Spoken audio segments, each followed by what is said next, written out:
देखो, तुम स्प्रिंग का प्रॉब्लम अगर स्ट्रिंग के हिसाब से करोगे तब भी वो हो जाएगा। एक बार सोचना, मैंने कहने का मतलब है तुम छोड़ दिया फिर ये ऊपर जाएगा, जितना ऊपर जाएगा इसका एक्सेलरेशन कांस्टेंट रहेगा या वेरी करेगा। नेचुरल लेंथ से इस इक्विलिब्रियम पोजीशन से कौन लाया? बोलो बोलो बोलो बोलो, कौन लाया? अरे लाया तो। कि ध्यान देने वाली बात यह है, जो एक हम लोग कंसीडर करते हैं इलोंगेशन या कंप्रेशन, ये नेचुरल लेंथ से, नॉट इक्विलिब्रियम पोजीशन से।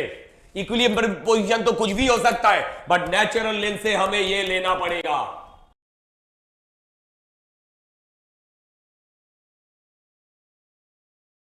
हेलो स्टूडेंट्स, आज फिर से आ गया हूं। आज जिस बारे में बात करेंगे वो है स्प्रिंग का प्रॉब्लम। आज देखो कितना जबरदस्त प्रॉब्लम हम लोग करेंगे स्प्रिंग को लेके। स्प्रिंग को लेके हम सबको एक गलतफहमी होते है कि हाँ इसका प्रॉब्लम तो टफ है, कैसे काम करता है समझ में नहीं आता है। देखो, तुम स्प्रिंग का प्रॉब्लम अगर स्ट्रिंग के हिसाब से करोगे तब भी वो हो जाएगा। सिर्फ यहां पे एक ही प्रॉब्लम है, यहां पे जो फोर्स जो डेवलप करता है दैट इज, यहां पे जो फोर्स डेवलप करता है दैट इज वेरिएबल। क्योंकि जितना नीचे खींचोगे, जितना नीचे जाएगा उतना ही फोर्स ऊपर ऊपर डेवलप होते जाएगा। ठीक, अच्छा, अब इसी चीज को हम लोग कैसे कर पाते हैं देखो, देखते। पहला प्रॉब्लम दिया है, what will be the acceleration of 3 kg mass if we elongate 0.1 meter from its equilibrium position। अच्छा, इस प्रॉब्लम का लेने का एक ही मकसद है मेरा, यहां पे जो इक्विलिब्रियम पोजीशन है, और आई रिपीट इक्विलिब्रियम पोजीशन है और नेचुरल लेंथ है, दो डिफरेंट, दोनों मिक्स मैच होना चाहिए, नहीं होना चाहिए। क्या बोल रहा हूं देखो, सोच के देखो, यहां पे एक मास मैंने कनेक्ट कर दिया हूं, और इस मास को कनेक्ट करने के बाद इस मास का जो वेट जो नीचे की तरफ खींच रहा है वो तो इस स्प्रिंग को इलोंगेट करेगा। करेगा कि नहीं करेगा? हां भाई करेगा। मेरे कहने का मतलब है, मान लो अगर ये स्प्रिंग इलोंगेटेड है, भाई ये स्प्रिंग इलोंगेटेड है क्योंकि ये नेचुरल लेंथ से खींचा हुआ है। मान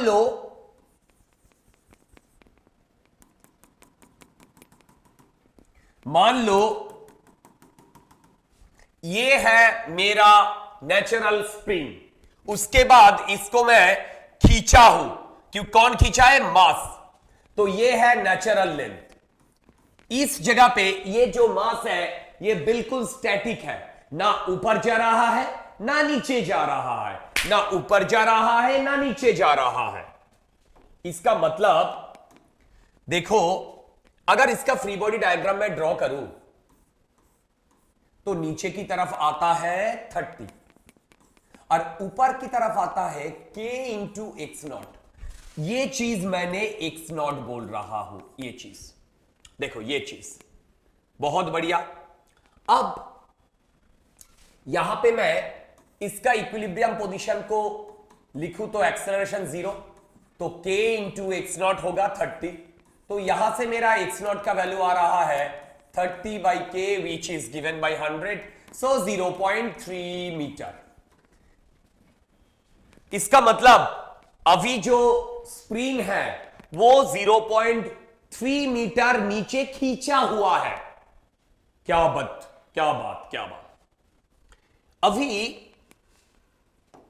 तो यहां से मुझे बिल्कुल पता चल रहा है कि इक्विलिब्रियम पोजीशन कौन सा है, नेचुरल लेंथ कौन सा है। अच्छा,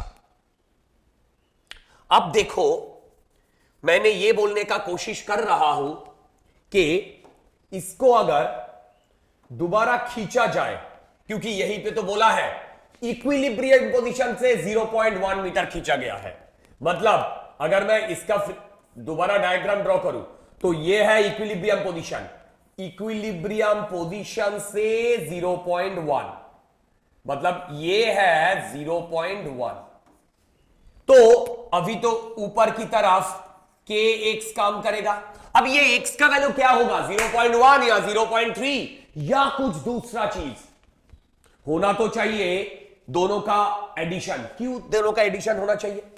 क्योंकि हम लोग जो फॉर्मूला पढ़ते हैं F equal to kx magnitude wise, जो स्प्रिंग में फोर्स डेवलप होता है, that x is from equilibrium position, that's very important, that x is from equilibrium position। मतलब तुम अगर इक्विलिब्रियम पोजीशन का बाद बोलो तो that x is from natural length, I'm sorry I mistakenly told you it is from equilibrium position, no, it is never from equilibrium position, it is from natural length। तो अब ये है मेरा x, तल x का value कितना है, x का वैल्यू है 0.3, तो ये वैल्यू है प्लस 0.1। तो इसका अगर फ्री बॉडी डायग्राम में ड्रॉ करूं, ऊपर की तरफ जाता है k मतलब 100 इंटू 0.4, और नीचे तो mg रहेगा ही। इसका कैलकुलेट करूं तो 40 आ रहा है। सोच के बोलो, सोच के बोलो, 40 और 30 में से कौन सा ज्यादा है? 40।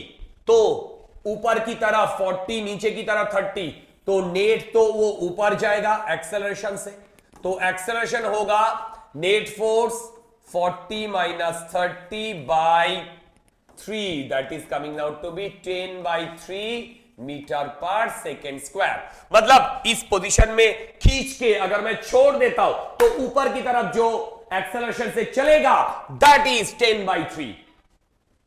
अब ये 10/3 एक्सेलरेशन कांस्टेंट होगा या नहीं होगा, ये क्वेश्चन मैं बाद में तुमसे पूछूंगा। एक बार सोचना, मैंने कहने का मतलब है तुम छोड़ दिया फिर ये ऊपर जाएगा, जितना ऊपर जाएगा इसका एक्सेलरेशन कांस्टेंट रहेगा या वेरी करेगा? एक हिंट देता हूं, ये वेरी करेगा। क्यों? एक बार सोच के देखना। करेक्ट? अच्छा, ये जो प्रॉब्लम किया हूं इसका एक शॉर्टकट मेथड भी है। क्या बोला? इसका एक शॉर्टकट मेथड भी है। शॉर्टकट मेथड मैं थोड़ी देर बाद तुमको समझाता हूं, पहले ये वाला प्रॉब्लम कर लेता हूं। सेम टाइप का प्रॉब्लम, सेम टाइप का problem.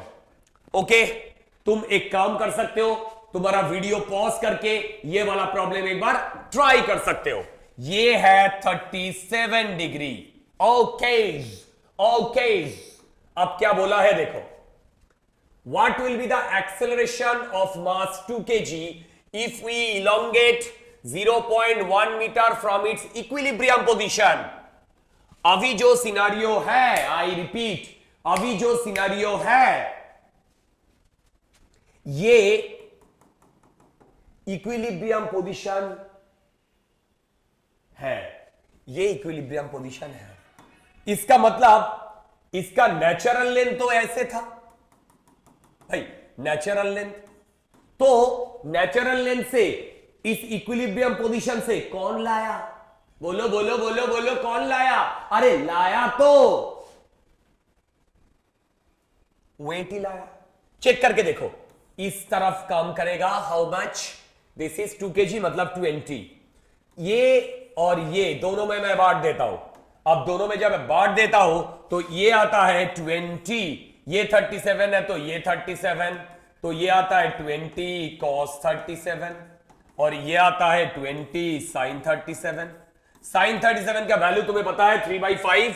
So if it comes out to be 12 और it comes out to be 16, तो ये अगर x0 है तो इसका अगर मैं फ्री बॉडी डायग्राम ड्रॉ करूं, इस डायरेक्शन में काम करेगा 12 और इस डायरेक्शन में काम करेगा kx0। इसका एक्सेलरेशन 0,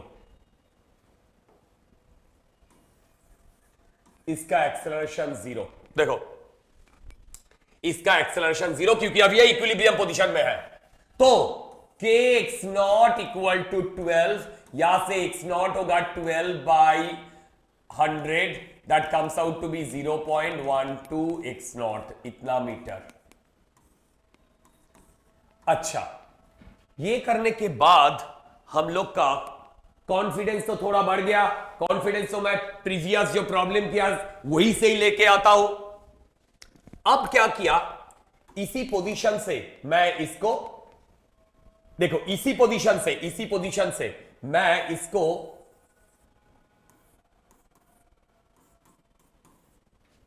0.1 मीटर खींचा हूं, 0.1 मीटर खींचा हूं।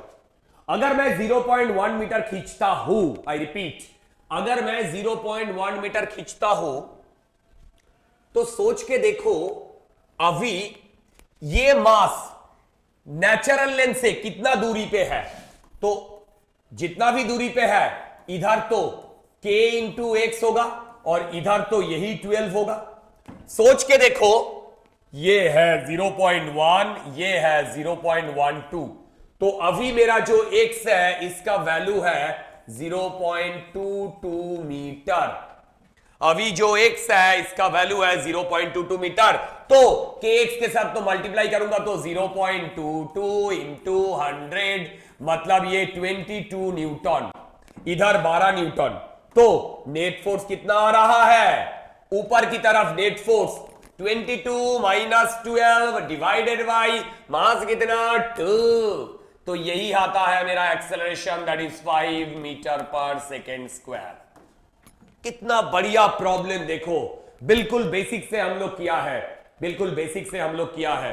यहां पे मैं एक चीज बोलने वाला हूं कि ध्यान देने वाली बात यह है, जो एक्स हम लोग कंसीडर करते हैं इलोंगेशन या कंप्रेशन, ये नेचुरल लेंथ से, नॉट इक्विलिब्रियम पोजीशन से। इक्विलिब्रियम पोजीशन तो कुछ भी हो सकता है, बट नेचुरल लेंथ से हमें ये लेना पड़ेगा। अब तुम्हें मैं पहले ही बताया था कि एक शॉर्टकट बोलूंगा, सोच के देखो, इधर आ जाओ। देखो, जब इक्विलिब्रियम पोजीशन में था तब ऊपर की तरह जो फोर्स था, नीचे की तरह वही फोर्स था, ठीक।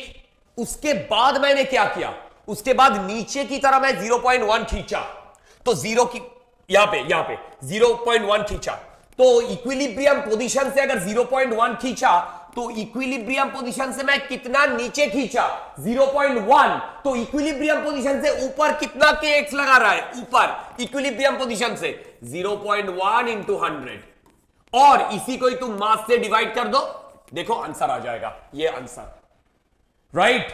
बहुत इजी, बहुत इजी। तुम इक्विलिब्रियम पोजीशन ले लो, उसके बाद जितना खींच रहे हो उतना ही स्प्रिंग में एक्स्ट्रा फोर्स जनरेट होगा, वही उसको सामने की तरफ ढकेलेगा। क्योंकि जब मैं यहां पे कंसीडर कर रहा हूं, तब देखो यहां पे 40 कंसीडर कर रहा हूं, मतलब 0.3 भी ये इसके अंदर है, दोनों कैंसिल होते जा रहा है, मतलब ये जो 40 है ये था 30 प्लस 10 माइनस 30, तो ये 30 कैंसिल हो रहा है, सिर्फ 10 रहता है। थोड़ा बहुत समझ में आ रहा है? इसका मतलब इक्विलिब्रियम पोजीशन से जो एक्स्ट्रा इलोंगेट हो रहा है या कंप्रेस हो रहा है, वही फोर्स आएगा। अच्छा, यही चीज यहां पे अप्लाई करके देखो। इक्विलिब्रियम पॉइंट से मैं 0.1 खींचा हूं, तो इक्विलिब्रियम पॉइंट से 0.1 खींचा हूं, तो मतलब 0.1 इंटू 100, इतना ऊपर की तरह काम करेगा, डिवाइडेड बाई 2। चेक करके देखो 5 मीटर पर सेकेंड स्क्वायर ही आ रहा है, 5 मीटर पर सेकेंड स्क्वायर ही आ रहा है। चलो, आज का जो ये एपिसोड है, इसमें बेसिक कंसेप्ट हमसे अच्छे से समझ में आया। ये इसको पॉज करो, दोबारा देखो, और अगर अच्छा लगे तो मेरा चैनल सब्सक्राइब करो। All the best.